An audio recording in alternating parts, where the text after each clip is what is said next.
Good afternoon. It's Thursday, the 19th of July, 2018, just after 1 o'clock. Welcome to UK Column News. Your host today, Mike Robinson, and myself, Brian Gerrish.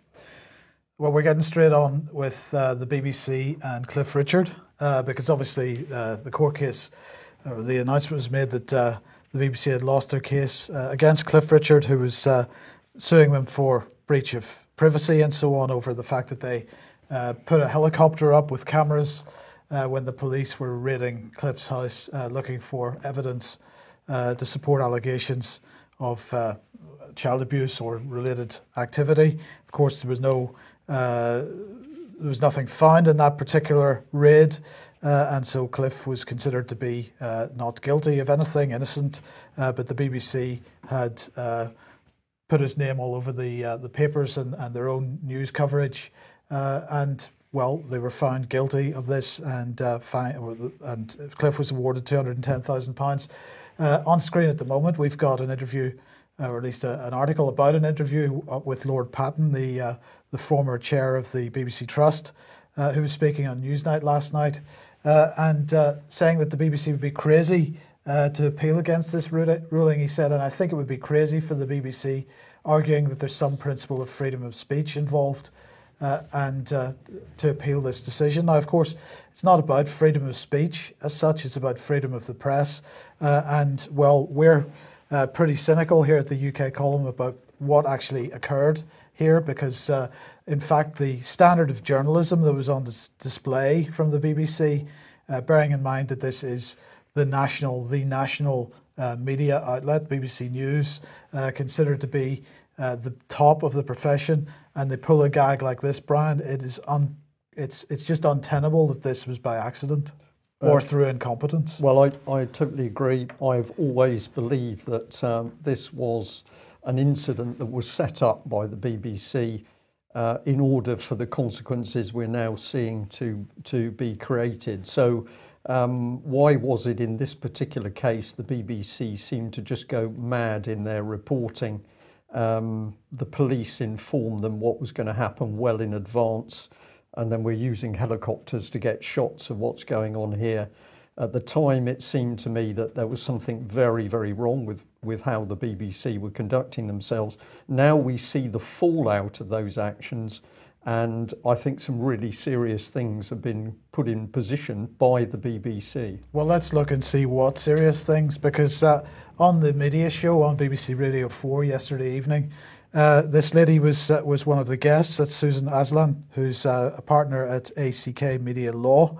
And she was asked, is this a significant shift against press freedom?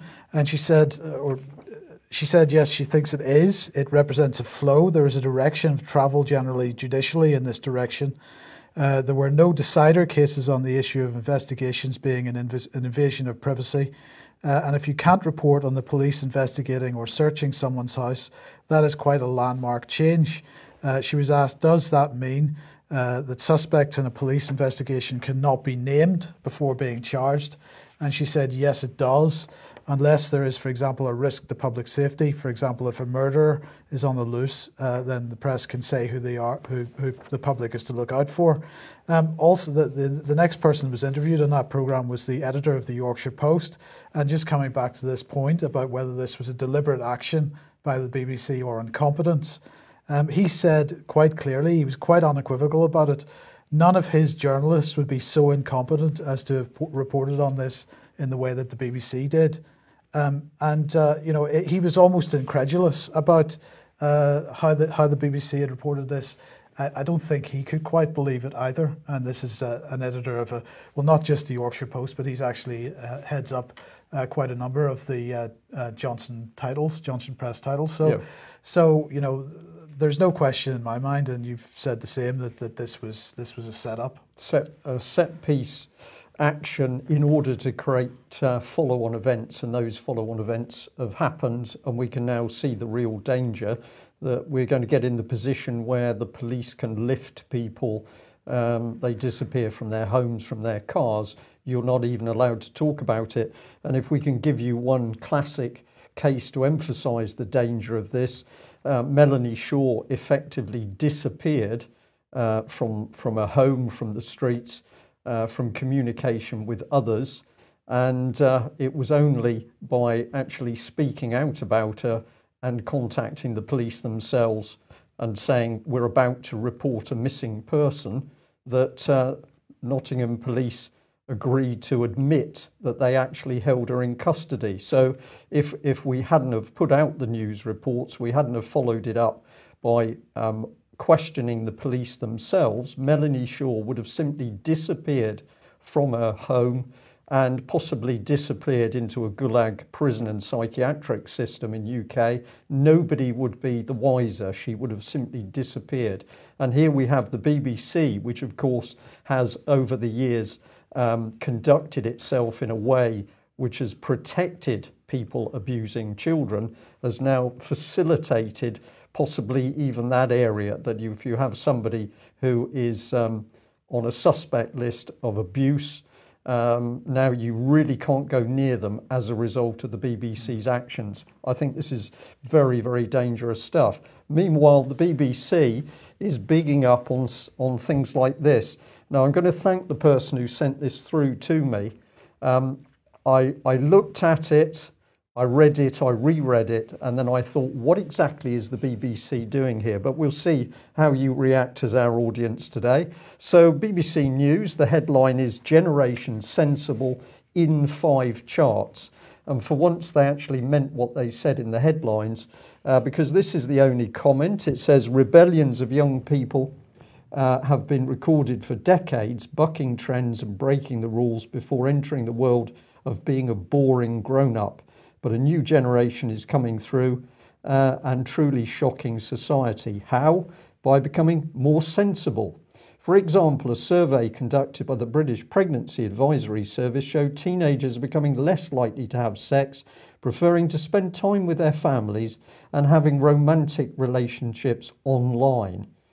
These graphs show how under 25s are shunning vices that have been perhaps unfairly associated with their age group. So that is the only comment that the BBC makes.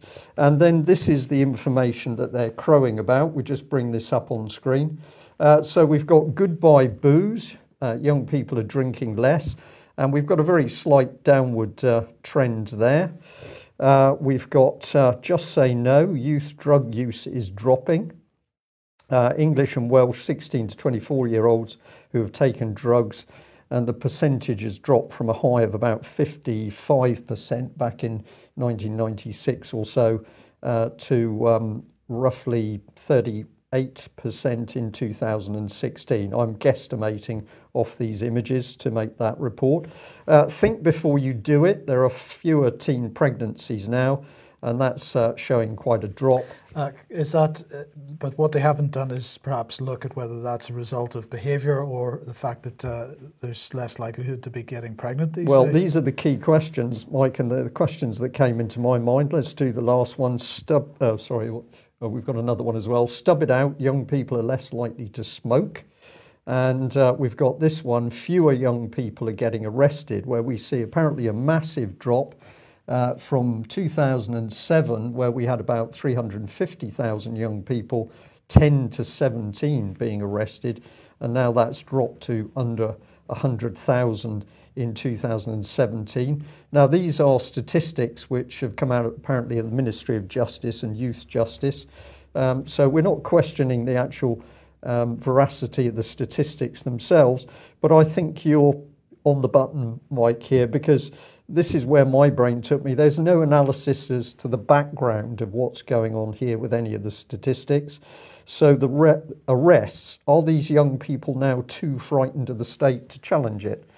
Have we got young people living in fear of being arrested? And if they're arrested, the press isn't even going to report it, for example. Is more time having romantic relationships online really a good thing? Well, surely face-to-face contact is much better. One would have thought if you're having a romantic relationship, you might want to meet the person, but not according to the BBC. Are the lower levels of drugs actually safe drugs? Are there fewer drugs being taken, but are they more dangerous drugs? Was a question which occurred to me. Does the purported drop in these acclaimed areas signify the result of government behavioural insights experiment? So are these genuine drops, or are these drops as the result of government campaigns? And whilst we could say, well, these could be good areas for the government to campaign in, we say the use of applied behavioural psychology when people are not aware they're being targeted is highly dangerous. And of course, for every good campaign the government runs, have we now got campaigns to get us used to constant war as being a good thing? BBC, of course, doesn't discuss any of these things. Are these youngsters also shedding traditional families in a move to heteronormativity, transgender and transhumanism? So a whole raft of questions. And Mike, I think we can say once again, what is the BBC up to? I think this is propaganda. I think it's trying to take the eye off things. Meanwhile, we've got the really dangerous stuff with press freedoms, police arrests, and the BBC's actions around Cliff Richard. Well, another day, another item in the Novichok 2, the sequel saga. Here are the Skripals on screen, of course, because apparently the police believe that several Russians were involved in the attempted murders of the Skripals and the other two Amesbury victims. Well, let's have a look at some of the mainstream media headlines. Here we go. BBC, Salisbury poisoning, police identify Novichok suspects. We've got Sky News, suspected perpetrators of Skripal Novichok attack identified. We've got The Guardian, Novichok poisoning, police identify Skripal suspects, reports with an S, okay. We've got France 24 here just for a bit of variety, just to show it's not just the UK media. Well, they did win the World Cup, Mike, so it's only fair. Okay. UK police identified Novichok suspects as Russians, report. So in this case, it's a report. Well, that's slightly more accurate. So let's just see, because there's one common feature to every single one of these reports. And here it is. This is the text. Investigators believe that they have identified the suspected perpetrators of the Novichok attack through CCTV and have cross-checked this with records of people who entered the country around that time. A source with knowledge of the investigation told the Press Association. They, the investigators, are sure they, the suspects, are Russian. So let's just look at this a little more closely. Investigators believe suspected perpetrators, a source, unnamed, with knowledge of the investigation. Well, I have knowledge of the investigation, but they don't say what degree of knowledge of the investigation. It's just a source. Is this somebody they met on the street? Of course, they're sure that they were Russians. Well, they had to be Russians, because otherwise it doesn't fit the government agenda. You don't need evidence. No. It was the Russians. No, lots of people are sure. Now, why am I highlighting this piece of text? Because this piece of text is common to every one of those mainstream media reports, and all that the mainstream media have done, the BBC and the Guardian and so on, is put some text around this particular quote. This is the entirety of it. This is the basis of the whole thing. Well, you know, we're talking about press freedom today. Sometimes I have to say, Brian, I don't think Britain deserves to have a press if this is its standard. Well, this is getting worse, of course, Mike, because this material is now being pushed around increasingly via the internet, as you've pointed out.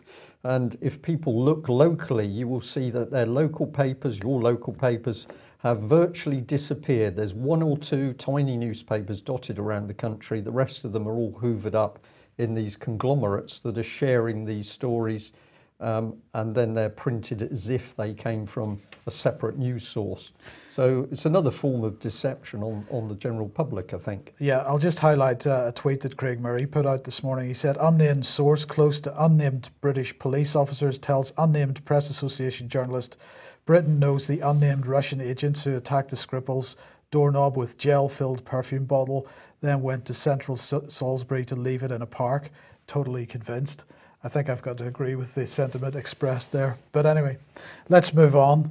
This morning, the Brexit team, here they are. These are the four key people in the Department for Exiting the European Union. We're giving answers to questions in the House of Commons. I'm not even going to bother talking about that because it isn't worth talking about. But I just wanted to make the point here. Who have we got? On the left, we've got Chris Heaton-Harris, MP, who's Parliamentary Secretary of State. Then next to him, is Dominic Raab MP, who's the Secretary of State for exiting the European Union. Then beside him, we've got Robert Walker MP, who's another parliamentary Under-Secretary of State. And then on the right, we've got Suella Braverman MP, who's another parliamentary Under-Secretary of State. And I just thought to myself, Brian, this is the most important negotiation that Britain is involved in our generation. And this is the four that we have in charge of it. What experience do they have in running a negotiation of this scale? And what qualifies them to do this job? Probably they haven't got a lot of experience or skills. Therefore, the chaos, they can be relied on to help develop the chaos. It will just come in naturally. It'll look realistic. Okay, I'll take that point. But I was thinking to myself, if these are the four front people, who's behind them? In fact, it's this man, Philip Rycroft. He was appointed Permanent Secretary to the Department for Exiting the European Union in October 2017. Of course, a civil service man, supposedly politically neutral, supposedly there to support the four stooges you've just seen on screen. As Permanent Secretary, he will have responsibility for supporting the department in the negotiations to leave the EU and establishing the future relationship between the EU and the UK. Now, he was appointed second Permanent Secretary to the head of the UK Governance Group in the Cabinet Office in June 2015. So here we've got a Cabinet Office man who's right in the centre of the Department for Exiting the European Union. Watch yesterday's programme if you want to get a bit more context on what that might mean. And he has, in that role, which is a secondary role, he has responsibility for constitutional and devolution issues in the UK. So we have the man who is there to support us leaving the European Union is also second Permanent Secretary in the UK Governance Group. Now, the UK Governance Group was established in June 2015 to head the UK government's work on constitutional and devolution issues. It brings together under one command the Cabinet Office Constitution Group, the Scotland Office, the Office of the Advocate General for Scotland and the Wales Office. The group will ensure that the civil service has an improved capability to support ministers in the vital challenge of sustaining the United Kingdom and the constitutional settlement. So this man is right at the heart of breaking up the UK into regions, which of course is right at the heart of EU policy. We go on. From 2012 to 2015, he was Director General at the Deputy Prime Minister's office. The Deputy Prime Minister at that time was Nick Clegg, an EU man, a Remainer, one of Liam Britton's boys, if I remember rightly, and he was supporting the Deputy Prime Minister across the full range of his policy interests. His policy interests at that time were devolution and breaking up the UK into European-style regions. And prior to that, he was Corporate Affairs Director. This man, Philip Rycroft, was Corporate Affairs Director at Hutchison Whampoa Europe Limited. Now, Hutchison Whampoa, of course, roots in Hong Kong in the 1800s, right at the heart of the Opium Wars, absolute British Empire establishment company, which made its billions from the Opium Wars to date, but they were really kicked off as a business at that time. So this is the man that we have supporting those four illustrious campaigners going to the European Union tomorrow for more negotiations with Monsieur Barnier. And this is the kind of person, the man who is breaking up this country at the Constitution Unit of the Cabinet Office. Cabinet Office, of course, with the assistance of that Pearl Office. We're going to continue to talk about this office. This is the hidden office inside the Cabinet Office system that is dealing with the big corporate and banking interests. We are working very hard on getting more information about this system, but we are now starting to get some very interesting reports from people who appear to know what they're talking about. So we'll keep you posted on that. Well, if you're carrying out a sort of devious program on the general public, you need help from the mainstream media. So let's bring in the Times. And here we are. This is an article by political editor Francis Elliott. Tory turmoil could lead to a far-right revival. Leave voters' sense of betrayal over Brexit and fear of immigration create the perfect conditions for a new protest party. Our views on race, immigration and Brexit are full of contradictions, but taken together, this jumble of prejudices and ideas is about to change the shape of British politics. And he goes on to say the return to dominance of the two main parties, which saw Labour and the Conservatives share around 80% of the vote, was one of the most surprising consequences of the referendum 2 years ago. It left many in the centre ground pining for a new party, but it now seems likely that it's on the right rather than the middle ground that a new force will appear. I just put in a question here: is this a prediction? Sorry, or that should be, or a subliminal message that the new right-wing party is already being created? I find this article absolutely fascinating in how this man spins material together. It seems to me to help create that right-wing party. So let's have a look at what he said. This is Francis Eliot in the flesh, as it were. He says, at first sight, immigration doesn't appear to be a factor in the discontent felt by voters. The number of Britons identifying immigration as the most important issue has declined steeply since 2016, while the number identifying Brexit has risen on a similarly striking gradient. But taken together, concern about immigration and the delivery of Brexit mark those who feel disenfranchised by the Westminster establishment and explain the outrage felt by some voters towards Mrs May's Chequers plan. So this is subtle stuff. He takes two things. He takes immigration, he takes the Brexit vote. He says the immigration one drops, but unhappiness about Brexit increases, and then he mixes them together back into Brexit. So immigration, he makes part of the Brexit equation, even though he says that immigration as an issue has declined steeply since 2016. This is amazingly crafted wording by this man. So let's go on through. He says it's an uncomfortable truth that just over a quarter of respondents in a recent British social attitude survey said they were very or a little prejudiced towards people of other races. So we now get in a survey, we don't get the details of that survey, but the fact that some people said we are a bit prejudiced towards other people, this now becomes a key point which he's going to use. Now this isn't some young journalist who's getting a bit mixed up here. This is a man I would suggest would consider every word, every sentence that he puts together.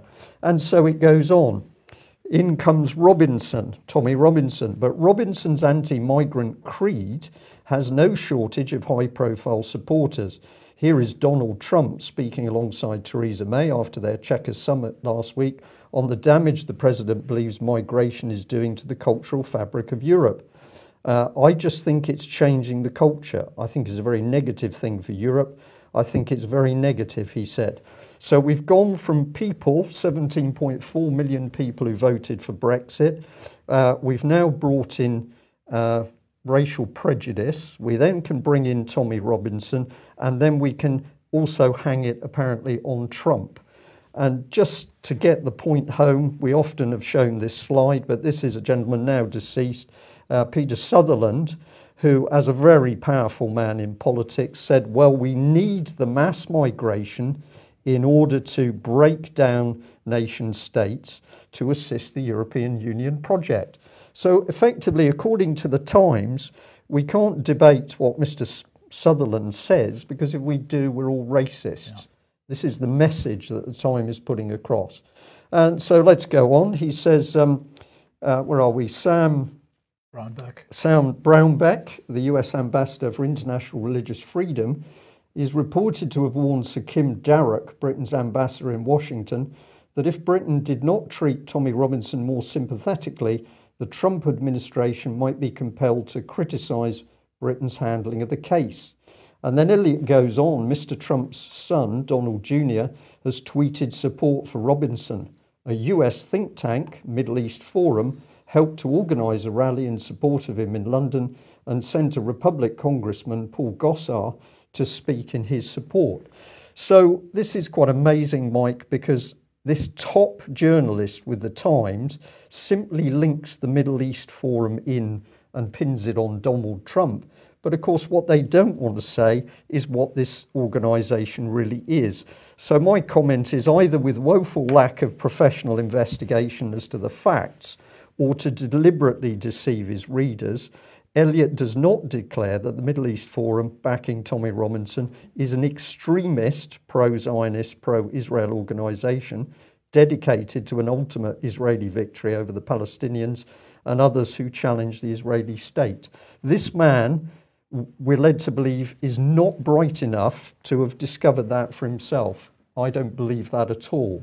So if we do a bit of analysis here, I think these are the key points to run through.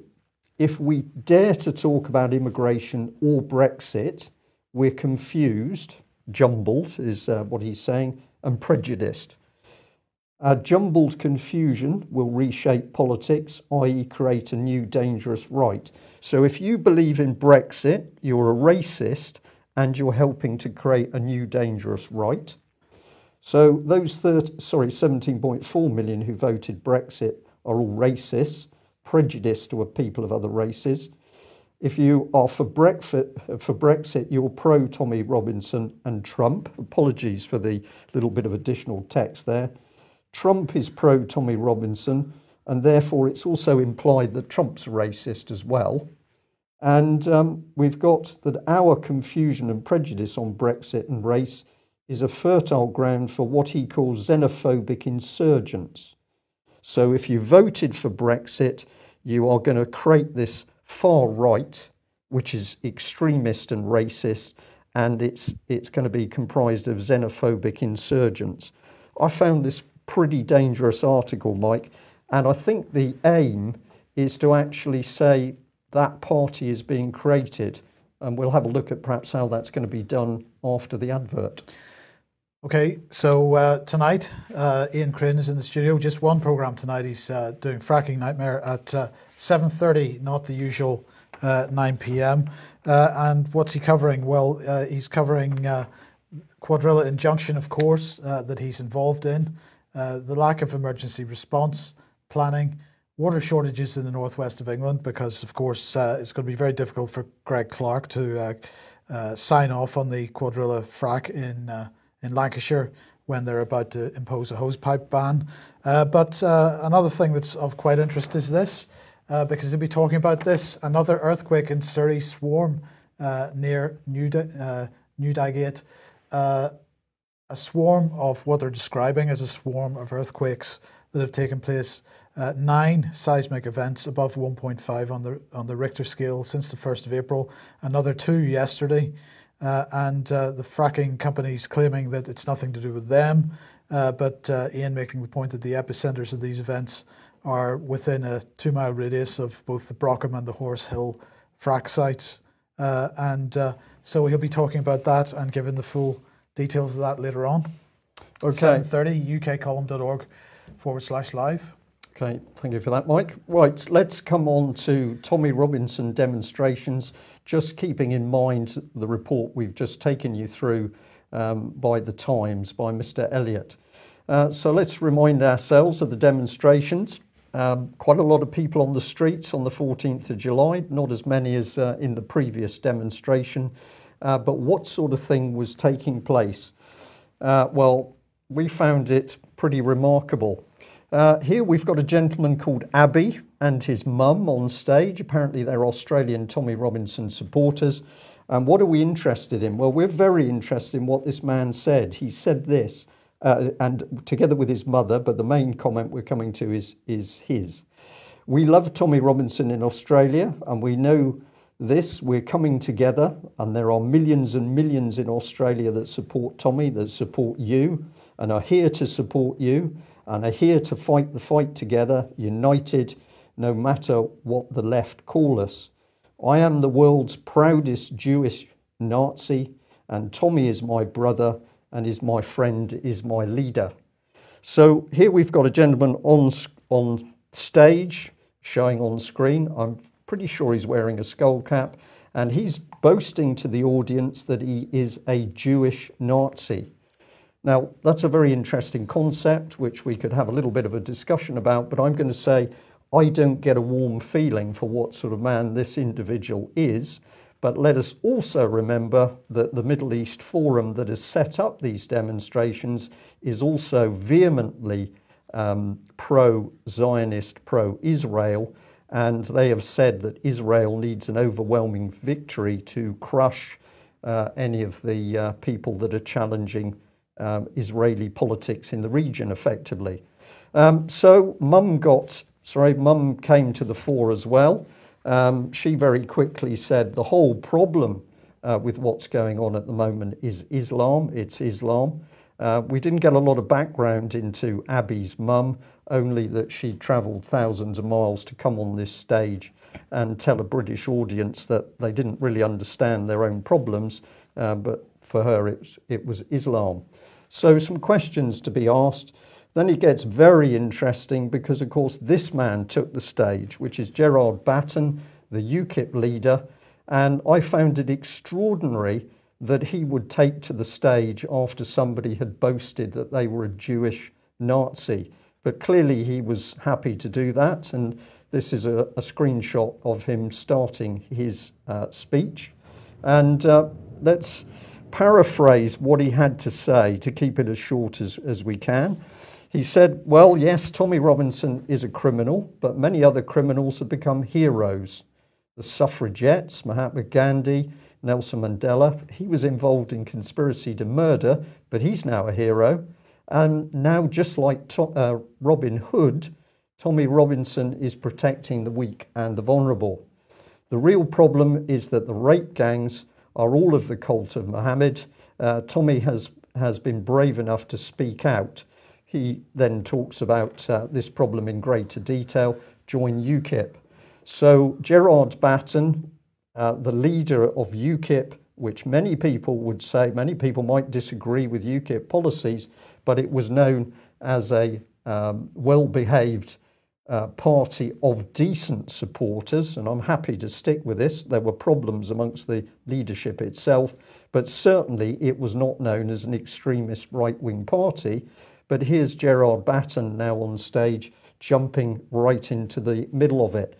So what I found so disturbing about this man's talk is that basically he's failing to talk about the child abuse-riddled political and social establishment that has abused children and encouraged and protected a vast array of child abusers and abused gangs over a great many years. He fails to speak about the child abuse whistleblowers now being held in prison for trying to expose the British state child abuse system, and he can only focus on the Asian gangs, one part of the abuse system. So if you analyse what this man is doing, his agenda protects the controlling establishment, child abusers, who are allowing the Asian rape gangs to perform in exactly the same way they're allowing the rape gangs, be they political establishment, white, so-called Christian, or wherever. And as John Wedger, the former Metropolitan Police officer, said, wherever you have a gang in control, it might be a Somali gang, it could be an Italian gang, it could be a range of other different nationalities. In any city that you have one of these gangs in control, they will be the people controlling prostitution, the sex trafficking and the abuse of children. So Gerard Batten absolutely moving to the extreme right. He is following a speaker who claims that he is a Jewish Nazi. This seems to me to be helping to create this extreme right-wing party, Mike. I might have this wrong. So let's remind ourselves the background to that Middle East Forum, encourage people to go and see it, read it for yourself, but here they are boasting that they organised 25,000 strong protest in support of Tommy Robinson. They're planning additional rallies, that was the 14th of July rally, and they're putting up the money to defend this man in court. And we highlighted the fact that basically they were pushing this Israel Victory project, which many people would find deeply disturbing. So no reports on the Israeli backing for the Middle East Forum in the BBC. There's no backing or exposure of it in the Times article by Mr. Elliott.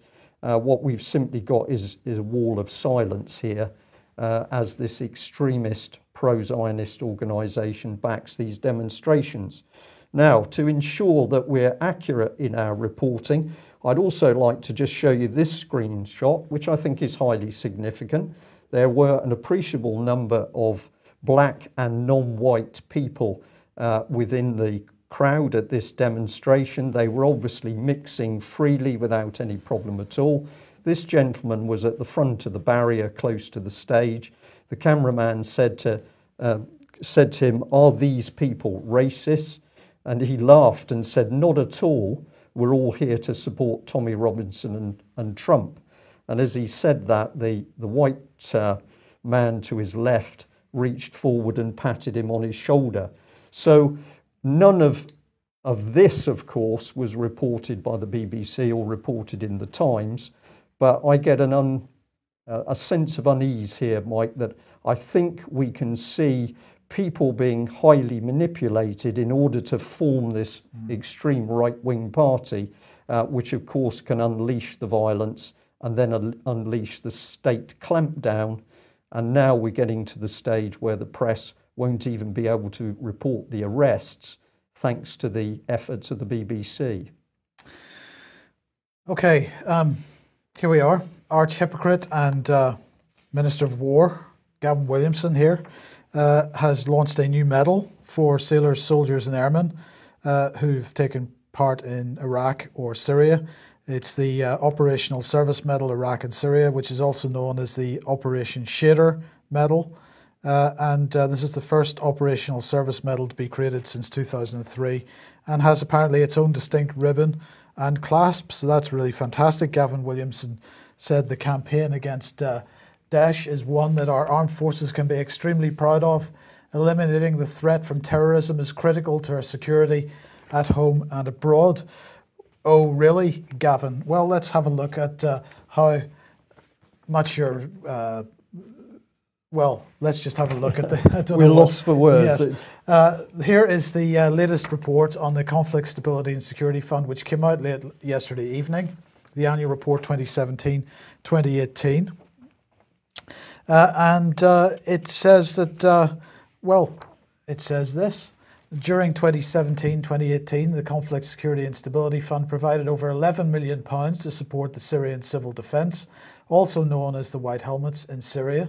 The UK is their biggest contributor and provides the funds to support over 4,000 volunteers and 140 teams throughout Syria who provide life-saving services to civilians. No, they don't.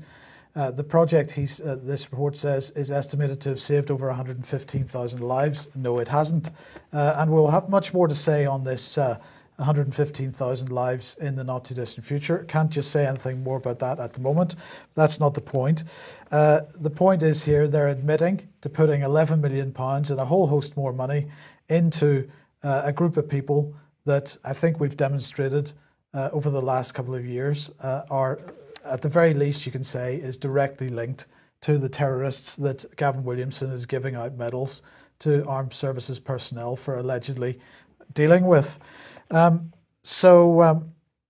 I mean, what is the Conflict Stability and Security Fund? Well, I'm going to say it's about securing and stabilizing conflict around the world.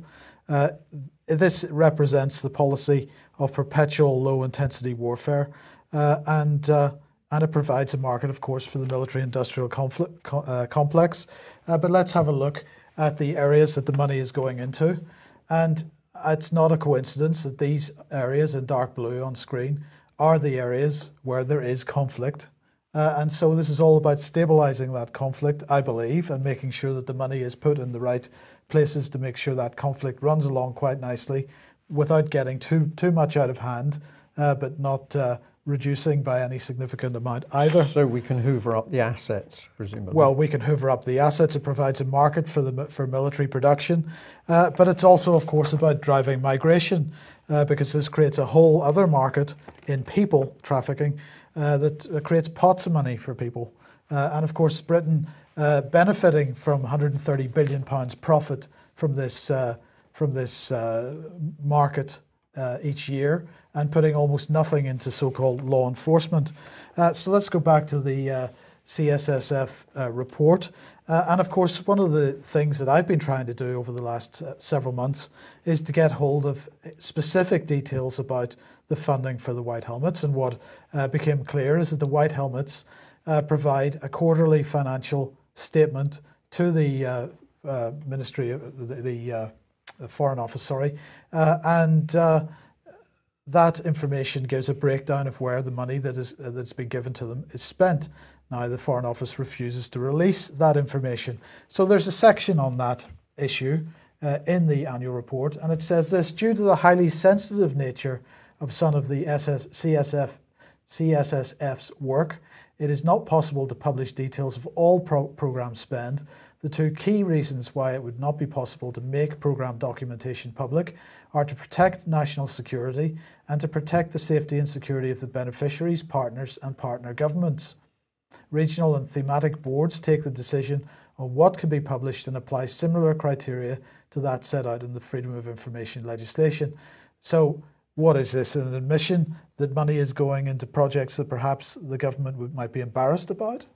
That seems to me to be what it is. So that's the issue of transparency. Here's another area that CSSF money is going into, and that is the Pakistan Consolidating Democracy Programme. And here we have a spend of £6.65 million going into Pakistan. 53% of that money is being spent on what they describe as consolidating democracy. 47% is going into strengthening electoral and legislative processes through support to UNDP. Sorry, strengthening electoral processes. Right. Is that not interfering in elections? I think it is. I think that is interfering in elections. So here we have the Conflict and Stability and Security Fund being used to interfere in elections. But just to give a little bit of the text, this program aims to support Pakistan in developing a democratic system in which government institutions are capable, parliaments are accountable, and the state as a whole is responsive to the needs and aspirations of the public. It has an enhanced focus on improving women's political participation. And here's the key point, Brian. Program activities mapped women who were not registered to vote and engaged them through civic outreach,